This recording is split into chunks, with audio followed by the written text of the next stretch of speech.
పేతురు మొదటి పత్రిక 4:12. ప్రియులారా, మిమ్మును శోధించుటకు మీకు కలుగుచున్న అగ్ని వంటి మహాశ్రమను గూర్చి మీకేదో ఒక వింత సంభవించినట్లు ఆశ్చర్యపడకుడి. నానా, ప్రియులారా అంటే ఏంట్రా? అంటే అది ప్రేమతో పలికేదా, కోపంగా? ప్రియులారా అంటే ఎవడు వస్తాడు నానా? అయ్యయ్యో, భాషకి భావానికి సంబంధం లేదంటావా? ప్రియులారా అంటే ఎవడు వస్తాడు? ప్రియులారా పలుకో సార్. Praise the Lord. దేవుడి వాక్యముల నుంచి మనతో మాట్లాడును గాక. హల్లెలూయా.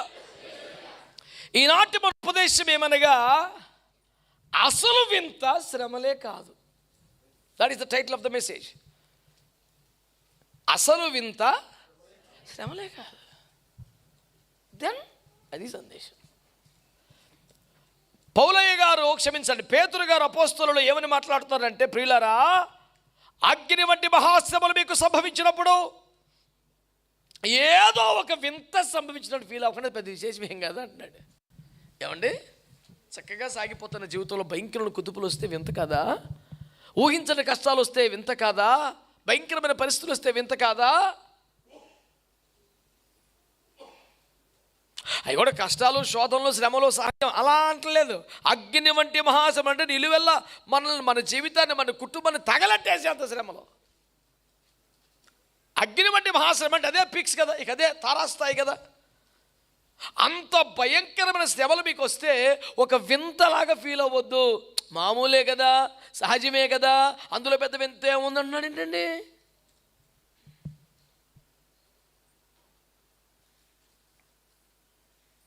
క్రైస్తవ జీవితానికి, సేవకుని జీవితానికి, విశ్వాస జీవితానికి శ్రమలు సహజం. శ్రమలు వింత కాదు. కానీ వింత ఏంటో తెలుసా? మీరెవరు ఆమెను అనకపోవడం. ఎందుకంటే శ్రమలు సహజం అన్నదానికి ఎవడు ఆమెను అంటాడు? శ్రమలు పోతాయి అంటే ఐ రిసీవ్. కానీ ఇక్కడ ఏంటంటే, శ్రమలు అనేది శాపం కాదు. శ్రమలు అనేది ఒక పరీక్ష. అది పాస్ అయితే కొంచెం హైయర్ లెవెల్కి వెళ్తాం. పెళ్ళైన కొత్తలోనే మా అక్కకి అత్తగారింటి దగ్గర మేడ మీద నుంచి ఒక కర్ర పడి, ఎంత విచిత్రం చూడండి. ఇంట్లోంచి పిల్ల కుడికాలు బయటకు పెట్టింది, పని మీద వెళ్తా, ఇంకా ఒక సెకండ్ ఉంటే బయటకు వస్తుంది, పైనుంచి కర్ర పడిపోయింది. కరెక్ట్ కాలు ఇలా బయట పెట్టింది, పడితే కుడి కాలు మోకాలకి చీలమండలకి మధ్యలో సగానికి 2 ముక్కల కింద ఇరిగిపోయింది. ఒక సెకండ్లో సరిపోయింది. నేను చిన్నప్పటి నుంచి పరిశుద్ధంగా బతికాను కదా, దేవుని యందు భయభక్తులు కలిగి బతికాను కదా, స్వచ్ఛతాన్ని ఎప్పుడు చేయలేదు కదా, వివాహం కూడా దేవుని చిత్తమని నిరూపించబడితే అడుగు పెట్టాను కదా, నాకు ఇంత పెద్ద పనిష్మెంట్ వచ్చింది ఏంటి?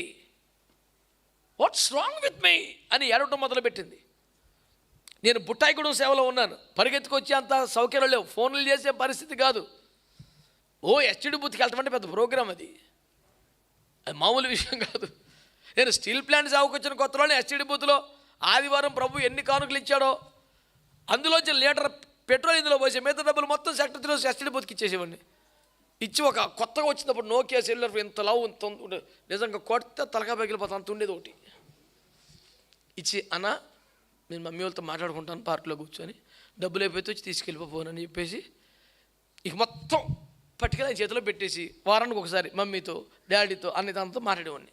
అది ప్రోగ్రామే. ఎస్టీడీ బూత్కి వెళ్ళడం చిన్న సబ్జెక్ట్ కాదు, చాలా పెద్ద ప్రోగ్రాం మాకు. అట్లుండేది జీవితం.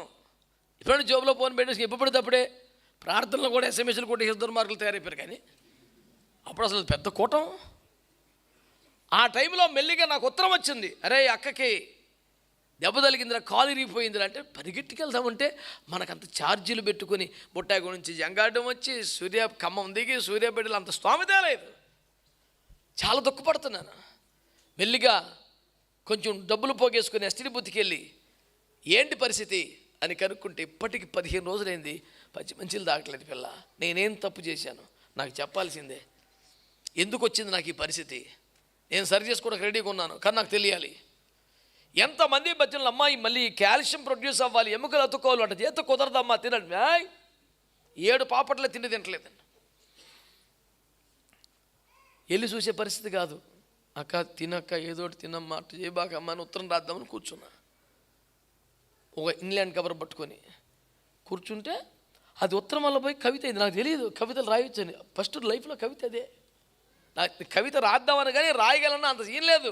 అక్క ఏడవ కాక దయచేసి తినక్క అట్టు కాదక్క అని రాద్దామని కూర్చుంటే ఇది కానే కాదు నీకు శిక్ష, దేవుడు పెట్టిన ఒక పరీక్ష. ఇది కక్ష కాదు, లక్ష్యానికి చేర్చే కక్ష. దీనికి ఆధారాలు బైబిల్లో లక్ష. నీ మా ప్రార్థనలు నీకు రక్ష అని రాశాను. అది మొదల పద్యం, ఇంకా కిలోమీటర్ ఉంది. మిమ్మల్ని ఇబ్బంది పెట్టను, లాస్ట్ మొక్క చెప్తాను. అక్కా నువ్వు మాకు ఉన్నావు దూరంగా, అయినా ఎప్పటికీ చూస్తావు నిన్ను గారంగా. ఓడిపోతాడు శత్రువు ఘోరంగా, ఎందుకంటే ప్రార్థిస్తున్నావు నీకోసం భారంగా అని పెట్టాను. అది 2 రోజులకి వెళ్ళింది, 17 రోజులు అయింది. అది చదివి లేచుకొచ్చి అనంతంది. ఇప్పుడు కవిత గురించి చెప్పట్లా. ఇది కానే కాదు నీకు కక్ష, లక్ష్యానికి చేర్చే కక్ష.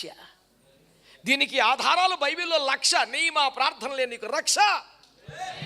ఓడిపోతాడు నీ శత్రువు ఘోరంగా, ఎందుకంటే ప్రార్థిస్తున్నాం భారంగా.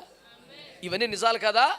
నేను ఎందుకు చెప్తున్నానంటే క్రైస్తవ జీవితానికి శ్రమలు అత్యంత సహజం. అంటలా మీరు ఒప్పుకున్నా కానీ చేసినప్పుడు ఆమె అంటే లేనిపోని సాగు టెన్షన్ వచ్చేస్తుంది మీకు.